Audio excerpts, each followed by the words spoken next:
Quando paramos para refletir, será que realmente compreendemos o quanto Deus já estava agindo muito antes de José ter seus primeiros sonhos? Ou o peso que carregava nos ombros de Jacó antes mesmo de ele avistar aquela escada que tocava os céus? Ao lermos o livro de Gênesis com atenção, percebemos que a história nos revela um Deus que já operava no meio do caos, da inveja, do medo e da confusão. Às vezes, tudo parece despedaçado, como escombros espalhados, até que as Escrituras nos fazem enxergar a promessa escondida por baixo das aparências.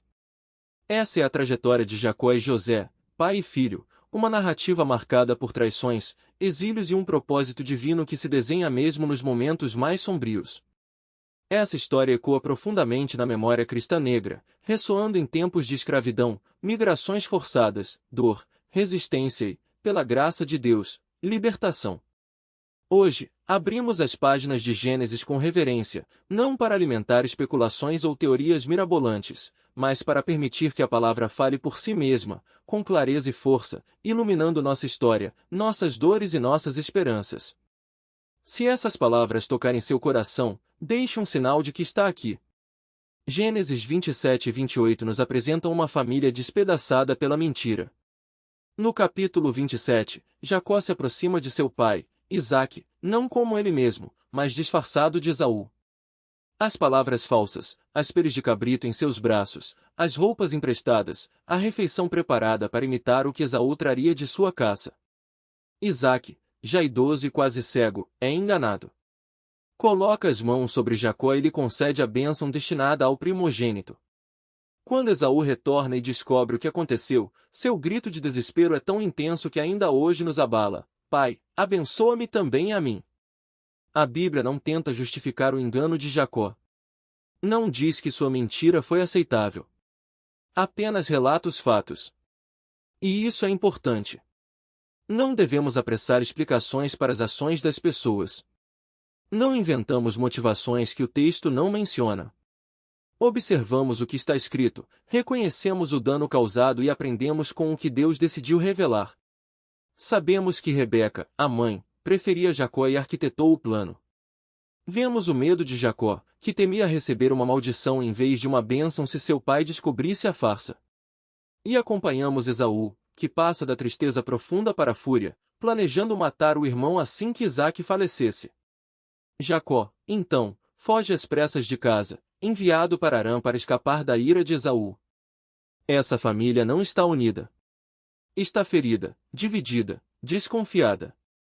É nesse contexto de ruptura que Deus se manifesta em Betel. Sozinho, em fuga, com uma pedra como travesseiro, Jacó adormece no deserto. Ali, recebe uma visão, uma escada apoiada na terra, cujo topo alcança o céu, com anjos subindo e descendo por ela. Acima dela, o Senhor renova suas promessas, terra, descendência, presença, proteção e um retorno seguro. Jacó havia mentido. Jacó havia fugido.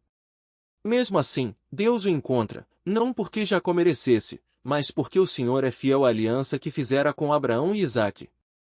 Para muitos na tradição cristã negra, esse padrão é familiar. Deus se encontra com as pessoas no deserto, nos campos de algodão, nos vagões lotados durante a grande migração, em celas de prisão, em quartos de hospital. Lugares de perda e medo se transformam em espaços onde a voz de Deus irrompe, lembrando que, mesmo em famílias fragmentadas e sistemas injustos, Ele não retirou sua presença, sua promessa ou seu propósito. Gênesis 29 e 30 nos levam dos anos de fuga de Jacó para um longo período de trabalho árduo, amor e perdas. Quando chega à terra dos povos do Oriente, ele encontra Raquel junto a um poço, remove a pedra que o tampava para dar água ao rebanho de Labão e chora ao vê-la. O que começa como um momento de esperança e afeto logo se transforma em uma temporada de serviço pesado. Jacó trabalha 7 anos por Raquel, e esses anos lhe parecem poucos, tamanha era sua paixão por ela. No entanto, na noite de núpcias, a história toma um rumo doloroso.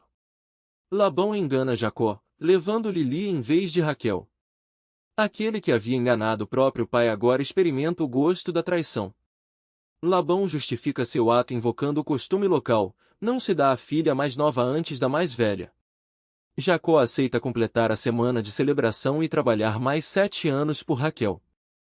14 anos no total, marcados por rivalidade, decepções e um anseio profundo dentro daquela casa. Mesmo nesse ambiente familiar complicado, a compaixão de Deus se faz visível. Quando o Senhor percebe que Lia era desprezada, abre seu ventre. Ela dá à luz Ruben, Simeão, Levi e Judá, cada filho nomeado a partir de sua luta por amor e reconhecimento.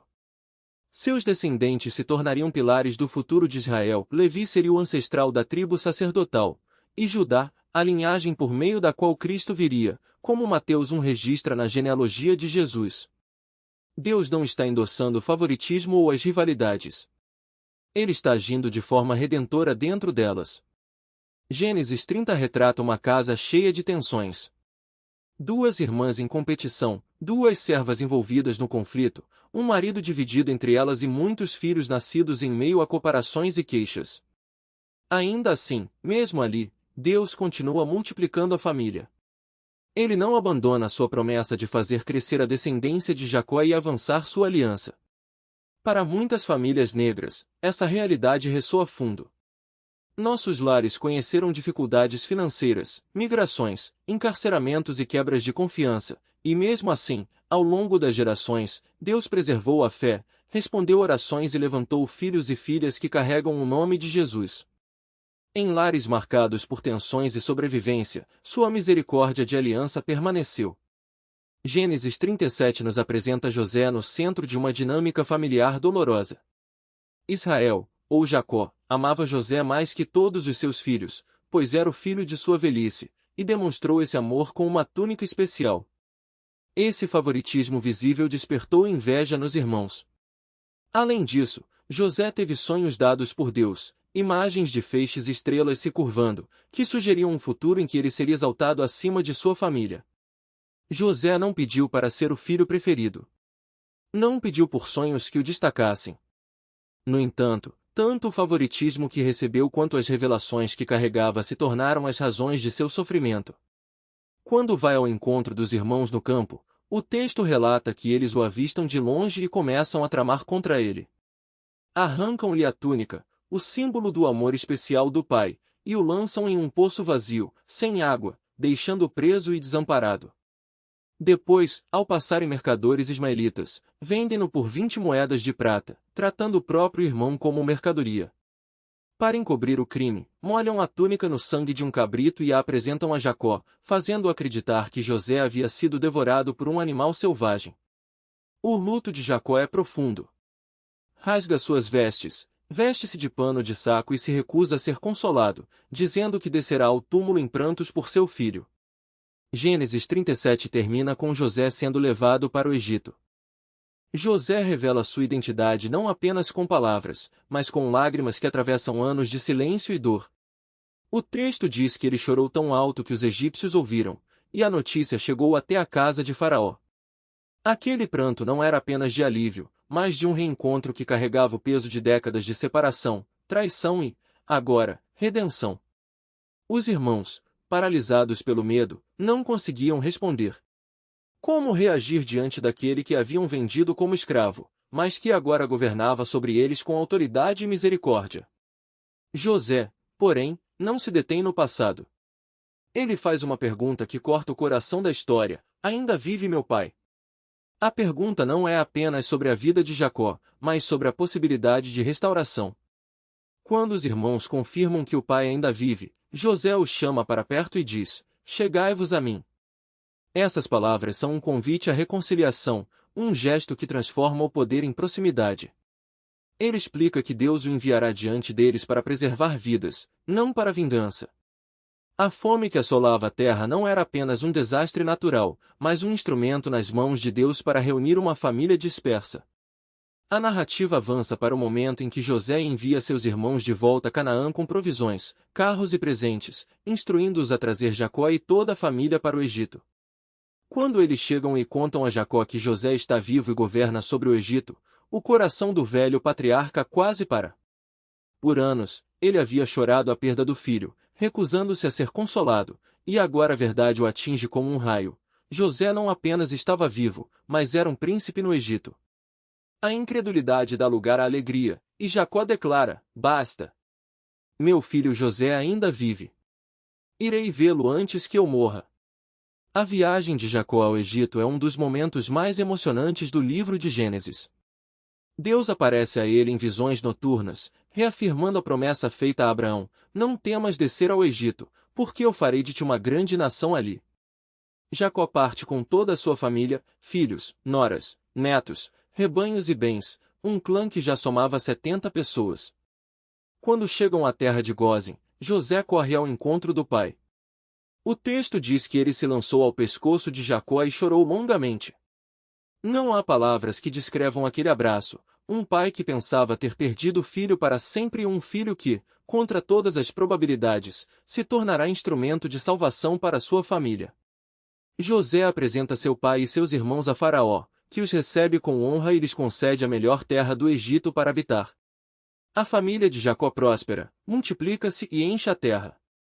Enquanto isso, a fome continua a devastar as nações ao redor, mas no Egito há pão porque José, guiado por Deus, havia armazenado grãos durante os anos de abundância.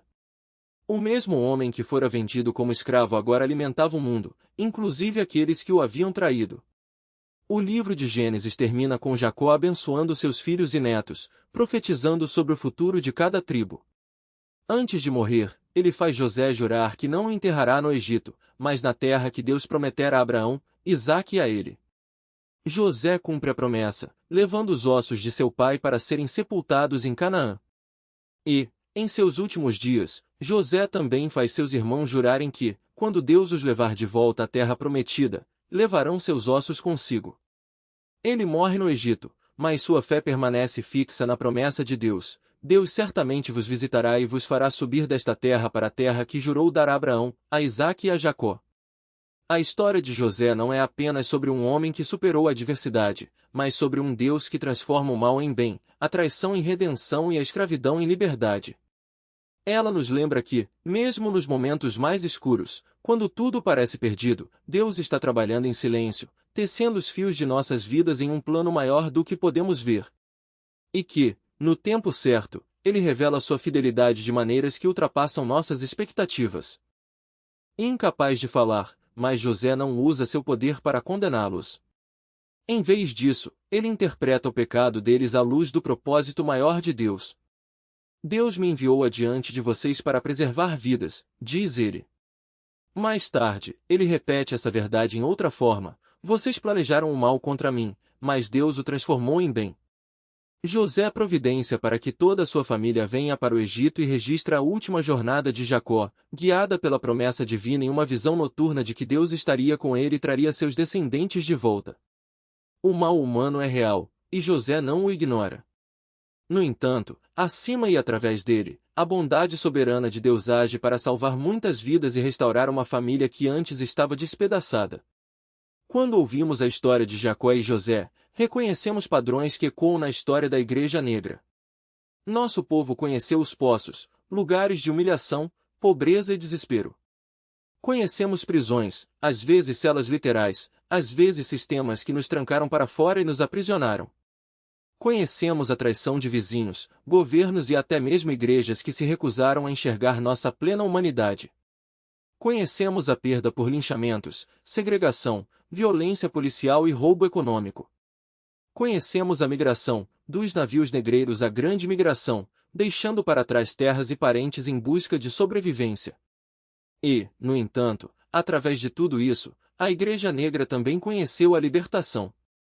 Não sempre rápida, não sempre pública, mas real, vidas salvas, famílias mantidas unidas, comunidades erguidas onde o mundo esperava apenas ruínas. A família de Jacó em Gênesis estava quebrada, havia favoritismo, engano, rivalidade e profunda dor. Mesmo assim, Deus escolheu trabalhar através daquela linhagem, trazendo as tribos de Israel e, com o tempo, o Messias. O caminho de José foi doloroso. Ele foi vendido, escravizado, falsamente acusado e esquecido. As Escrituras nos mostram que sua trajetória não foi aleatória. Ela foi ordenada e supervisionada por um Deus que não desperdiça nada, que pode usar até mesmo ações mais para cumprir propósitos salvíficos. Esse mesmo Deus tem atuado na história negra, não aprovando a injustiça, mas a sobrepujando. Ele levantou pregadores, mães da igreja, lutadores pela liberdade, músicos e santos cotidianos cuja fé foi forjada no fogo. A reconciliação em Gênesis não veio de forma barata ou superficial. Exigiu honestidade sobre o mal cometido. Exigiu que Judá assumisse responsabilidade sacrificial. Exigiu que José escolhesse a misericórdia em vez da vingança. Essa é a forma como Miqueias 6:8 se vive: fazer justiça, amar a misericórdia e andar humildemente com Deus. Para nós hoje, isso significa buscar justiça real em nossas comunidades, não apenas palavras. Significa praticar uma misericórdia que restaura, em vez de descartar pessoas. Significa andar com humildade, lembrando que qualquer elevação que tenhamos é por graça. O Deus de Jacó e José não mudou. Ele ainda trabalha através de famílias imperfeitas, de lares marcados por divórcio, vício, conflito ou silêncio. Ele ainda redime histórias dolorosas, pessoais e coletivas, transformando o que antes nos envergonhava em testemunhos que fortalecem outros. Ele ainda converte poços em preparação, usando estações sombrias para moldar o caráter, aprofundar a oração e posicionar seu povo para abençoar outros quando a fome chegar. Seu poço não é sua prisão, e seu lugar mais baixo não é o fim da sua história. Em Cristo, seu passado não anula seu propósito. Jacó encontrou Deus enquanto dormia sobre uma pedra no campo aberto. José encontrou Deus em uma cela egípcia, falsamente acusado e esquecido. Repetidas vezes, as Escrituras nos mostram que Deus encontra seu povo no deserto, em lugares de fuga, sob pressão, incompreendido e empurrado para as margens. Muitos de nós podem testemunhar que, em quartos de hospital, tribunais, estradas secundárias e noites silenciosas de angústia, Deus se aproximou e nos lembrou que Ele ainda não terminou. Se este ensino te fortaleceu, encorajou ou ajudou a enxergar a mão maior de Deus em sua própria história, quero te convidar com gentileza a responder. Aperte o like para que esta mensagem alcance mais pessoas. Comente o número 77 para dizer: estou aqui e estou confiando em Deus nesta minha estação de Gênesis. E inscreva-se para não caminhar sozinho nesta jornada. Cada interação ajuda esta palavra a chegar a alguém que pode estar à beira de desistir, alguém que precisa saber que poços podem se tornar preparação nas mãos de um Deus fiel. Vamos orar juntos. Senhor, viemos diante de Ti com corações humildes. Ensina-nos a andar com humildade, como Jacó aprendeu através do fracasso e da luta. Ensina-nos a perseverar com fé, como José perseverou através da traição, da escravidão e da prisão. Ensina-nos a confiar em Tua mão soberana, mesmo quando não conseguimos ver o caminho à frente, quando os sonhos que nos deste parecem adiados ou enterrados. Cura nossas famílias onde há divisão, silêncio ou dor. Redime nossas histórias, onde a vergonha e o arrependimento tentaram escrever a última linha. Guia-nos com Tua sabedoria em cada decisão e em cada estação. Agradecemos por Tua palavra, que ainda fala com poder. Agradecemos por Tua presença, que nunca nos abandona. E agradecemos por Tua promessa de que todas as coisas cooperam para o bem daqueles que Te amam. Em nome de Jesus, amém. Ao encerrarmos, agradecemos por dedicar este tempo à palavra conosco. Até a próxima, quando continuaremos a caminhar pelas Escrituras com reverência, clareza e fé, confiando no mesmo Deus que carregou Jacó e José para nos carregar também.